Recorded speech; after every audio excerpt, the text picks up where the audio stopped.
warahmatullahi wabarakatuh. Apa kabar anak-anak? Semoga kita selalu diberikan kesehatan agar kita mampu melaksanakan aktivitas kita seperti biasa. Pada kesempatan ini, izinkan Ibu untuk memperkenalkan diri. Nama Ibu Evi Liziana. Ibu mengampu mata pelajaran produk kreatif dan kewirausahaan. Apa sebenarnya tujuan kita dalam mempelajari kewirausahaan? Pada kesempatan ini, Ibu akan menjelaskan tujuan dari pembelajaran kita saat ini adalah yang pertama, kalian memahami pengertian dari kewirausahaan dan wirausaha itu apa. Kemudian, kalian memahami tipe-tipe dari suatu kewirausahaan. Dan yang ketiga, kalian memahami karakteristik dari seorang wirausahawan. Baiklah, kita akan mulai dari pengertian kewirausahaan. Kewirausahaan sendiri secara bahasa adalah keberanian seseorang untuk melakukan suatu kegiatan yang berorientasikan keuntungan ataupun kegiatan yang tidak berorientasi pada keuntungan. Kemudian, kalau menurut Pekerti tahun 1999, kewirausahaan adalah kemampuan seorang untuk mendirikan, mengelola, dan mengembangkan perusahaan miliknya sendiri atau milik orang lain. Kemudian kita akan membahas tipe-tipe dari kewirausahaan. Tipe-tipe dari kewirausahaan itu dibagi menjadi 3 bagian. Yang pertama adalah entrepreneur. Entrepreneur adalah seseorang yang memfokuskan pada inovasi dan kreativitas serta mentransformasikan suatu gagasan atau ide menjadi usaha yang menguntungkan untuk dioperasikan di lingkungan perusahaannya. Jadi entrepreneur ini adalah orang yang bekerja pada satu perusahaan, bukan pemilik perusahaan. Tetapi orang ini adalah orang yang mempunyai inovatif dan kreatif yang tinggi. Tujuannya untuk mengembangkan serta memajukan di perusahaan itu sendiri. Kemudian tipe yang kedua adalah socialpreneur. Socialpreneur ini adalah seseorang yang berusaha dalam aktivitas kewirausahaan dengan memiliki tujuan utama, yaitu untuk menyelesaikan permasalahan sosial dan memperdayakan komunitasnya melalui kegiatan perekonomian. Contoh dari socialpreneur ini adalah memperdayakan ibu-ibu rumah tangga untuk mempekerjakan mereka melakukan kegiatan perekonomian seperti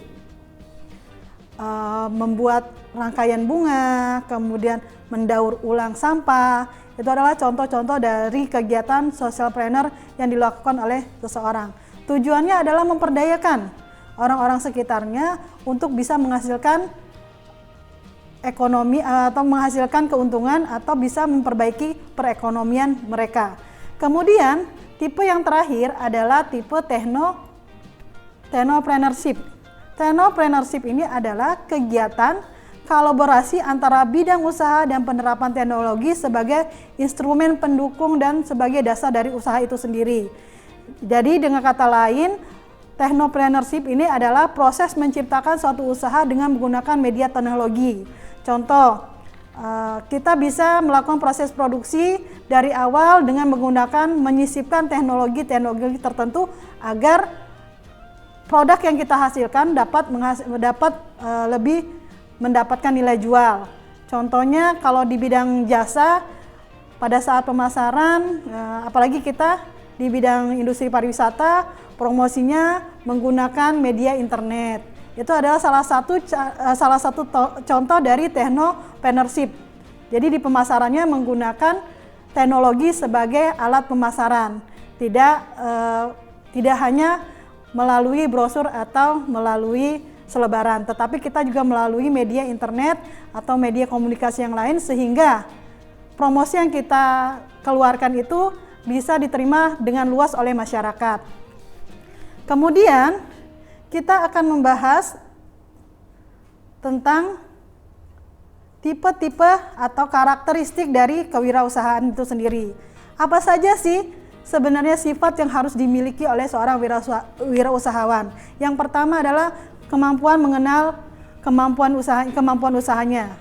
Artinya di sini dia atau orang itu mampu mengenali usaha yang dilakukannya. Apa saja usaha itu, bagaimana seluk-beluknya, bagaimana pemasaran dan sebagainya. Jadi si pengusaha ini harus mengetahui dulu usaha yang akan dia geluti seperti apa, bagaimana seandainya ada permasalahan atau sebagainya. Jadi memang harus benar-benar digeluti oleh si pengusaha tersebut. Kemudian berani mengambil resiko. Seorang pengusaha itu berani mengambil resiko. Artinya mereka tidak ragu-ragu dalam menentukan sikap. Karena ini penting, setiap usaha itu ada satu resiko yang harus mereka ambil.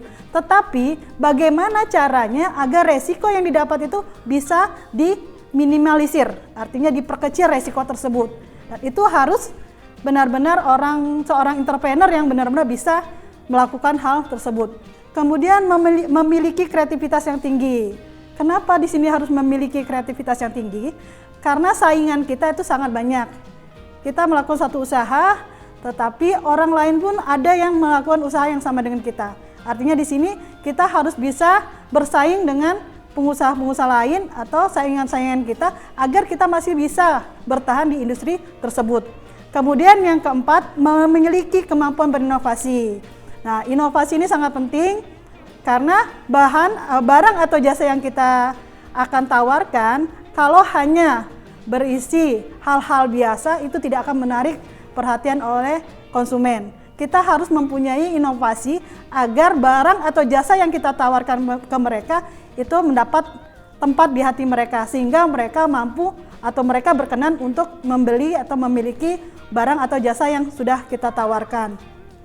Kemudian yang kelima ialah selalu komitmen dalam pekerjaan, memiliki etos kerja dan tanggung jawab. Di sini kita bekerja untuk menghasilkan produk atau jasa dan kita harus memiliki rasa tanggung jawab ketika kita melakukan pekerjaan tersebut. Tidak hanya sebagai pengusaha, di bidang pekerjaan apapun kita harus mampu memiliki rasa tanggung jawab dan etos kerja yang baik, karena disitulah nilai kita kemampuan kita akan dinilai oleh konsumen ataupun oleh orang lain.